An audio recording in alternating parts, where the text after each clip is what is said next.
manni kun maashaallah Awaashoo duwwaa tokko Shaashamannee dha jechuudha.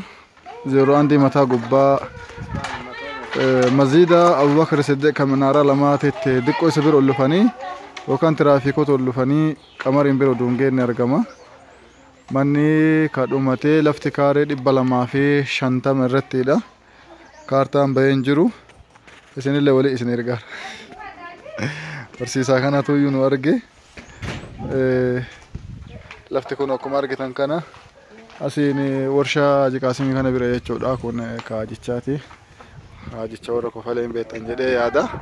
Ollaa nama gurdaate qabsaa'ota sabaaf diiniiti jechuudha. Kun ka isaaniiti Jiqaasimiiti. Manni waan hunduu keessa illee dhumateedha. Koorniisiin illee akkana galee jira. Gaadaa keessaa koorniisiin galeera. Tayyib. Maashaallah. Ila kunoo akkanatti maashaallah hin bareeda. Saalooniin illee guddaa. Konee kutaa keessaati. Kutaa keessaallee koorniisiin galeera. Kutaa ijoollee tattaantu kunoo.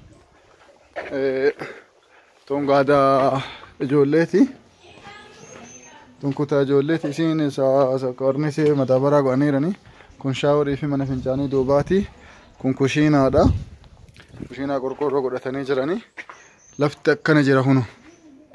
Walumaa gala akkuma argitan kanatti akka barbaadan ijaaranii qoxaariin galee jira kunoo bishaan ammoo as jala dhaabateera warra ollaa kanarraa walirraa fudhatanii warra addatti hin galfanne warra kana galfateera warra ajichaa kuni.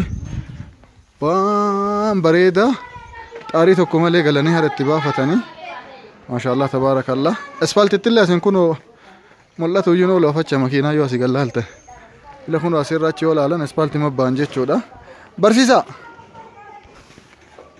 Akkana gatiin 800 gatii dhumaa ta'anii 800 gatii dhumaa ta'anii. Ndeeku walla yoo rabbi du'aa itti kadhatee waan nama laaffise.